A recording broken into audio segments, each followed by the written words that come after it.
Hello, AP Government. Video number 2 for our 3 videos of this week. This one's on political socialization. Hopefully you've just finished up or recently finished up the political ideologies video, which is where you should go first. So if you're starting with this video because you like to do things your own way, don't do that and go to the first video on political ideologies instead. So political socialization. Ultimately, we want to make sure that we are all on the same page, that the word process has to be attached to the definition of political socialization. Now, your AP exam isn't going to have multiple choice any longer, and so you don't necessarily need to have the blinders on for a multiple choice question for this. But in case one of your free response questions does ask you about political socialization, but just in general for your own awareness, we always mean political socialization is a process. The definition ultimately, and this will be again in your notes, which are in the digital resources section, political socialization is the process by which yours, any person's individual political views, beliefs, and behaviors are shaped and determined. When we say that it's a process, we're meaning that your political socialization, the whole how and why you think the way that you think, is something that has already been happening in your life and is going to continue to happen. And this even applies to you if you think that you are someone who's you're individually like, I believe the things I believe because I myself have chosen them. And that's probably accurate. All we mean with political socialization is you have been throughout your life surrounded by factors that have either been pulling you towards certain views or pushing you away from certain views. Political socialization happens through some major contributing factors. Now, in AP Gov curriculum, we say that there are 3 factors that are the most significant for the average American, though there's some additional factors as well that are worth it for us to kind of list and discuss. The most significant ones, the 3 that we always kind of tie back to, are family and school or education and media.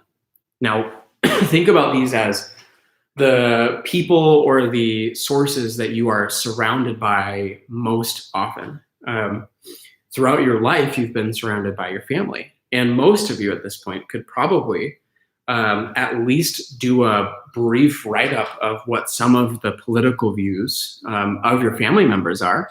And again, that's even if your family isn't necessarily like outspoken or takes too much time talking about politics, but the idea of the things that your family members care about that then could also connect to laws or public policy or things that they expect government to do or not do. Those are things that you've heard throughout your life, here and there, or often, depending on kind of how your family is. And again, we're just talking about views and beliefs about things. We're not talking about political party affiliation, though this is an impact with political socialization. We're meaning more things like, do you have, if I asked you to say it, and I'm not asking you to say it or type it or anything, but if you're just listening to this and thinking to yourself, would you be able to talk through how your family feels about the economy? Would you be able to talk about how your family feels about social factors and social practices like marriage? Would you be able to talk about how your family feels about social programs like Social Security or Medicare?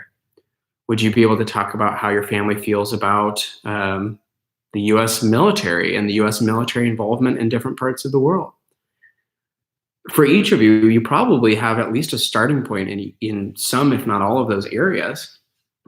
And being surrounded by your family members who think certain ways and have certain beliefs that then impact their views on public policy has an impact on you as well. It might push you away from some of those beliefs if you're a person that's more of I will never think the same way as my parents do. Or it might pull you towards certain views, make you more amenable towards certain views. So family is a major factor for the average American. Schooling or education is another major factor. And again, a lot of political socialization doesn't happen because the organization is trying to socialize you. Sometimes it's just because it's what you're surrounded by. So what has your education background emphasized? What are the conversations you've had in classes? The things your teachers have chosen to cover or chosen to not cover when they're pressed for time? The things that your school has held dear as part of its community and culture. Valley is a great example of this. I'm sure you can think of what are things that Valley prioritizes that then might impact how you view aspects of public policy. The third one then is media, and this sometimes is connected to family too. But between television and media that happens then through news outlets that are more digital, whether you're on Twitter and that's how you kind of get your news, or through other social media platforms, or you just go online and type in the URL of different news sources. But how are you getting media and news and coverage of what's going on? Every single media source, and our next video is going to be on media, every media source has a bias. Sometimes this bias is because they're trying to actually endorse a certain ideology. Other times, the bias is just on what that media source covers. For example, if I take, what's a good one? Take HGTV, for example. HGTV exists to be able to inform you about different styles, options, and opportunities that you might have to spark ideas for your home and garden improvement, right?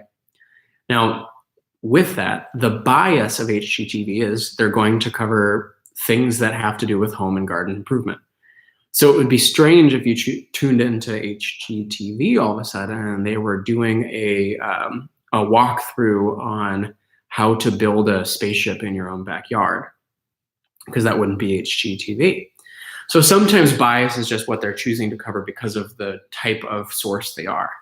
The point in which I'm trying to make here is the media that you've most been surrounded by throughout your upbringing, and that you'll continue then to surround yourself with moving forward, that's going to impact your political ideology as well, your views, the things you care about, the things you find important. The voices that are around you most are your major factors of political socialization: family, education, media. Now, some additional factors that are, again, worth mentioning that are going to impact the things you care about, as well as the things that you most are interested in when it comes to public policy, things government's doing, elected officials, people that you might choose to vote for, things like that. And then could even, again, point towards what political party you might find yourself most affiliated with. But additional factors that are worth mentioning would be religion. I think, if you're thinking to yourself, you can think of ways of, if you are a Christian, there are certain aspects of public policy you might emphasize or care about more. Gender is going to impact it. Now, if we want to go like historically, for example, we're 100 years since women were fully given legal protection to be able to actually vote. So if we're going historical, we could say, gender in the early 1900s, the average woman of the time who's not able to vote is by being a woman is going to be politically socialized towards wanting to actually see public policy towards women having the right to vote. That's just a historical example. Socioeconomic status is going to be a factor as well, where you and your family is at in terms of wealth, level of income, level of means and resources. If you are in a life situation in which you have less and you are doing more of like the paycheck to paycheck type of life, then there's certain aspects of public policy you're going to care about and push for. Whereas if you aren't in that situation, there's other things that might not be as important to you as well. Ultimately then, like we said, some of these factors are what we would call pull factors. They bring you to certain views.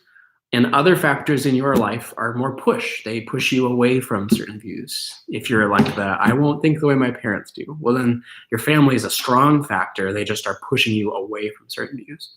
So whether you think like the things you're around a lot of the time, or you think opposite to what you're like around all the time, those are what those major political socialization factors are. Remember, political socialization, that process that shapes the ways you view and the ways you have beliefs when it comes to public policy, government inaction, things like that.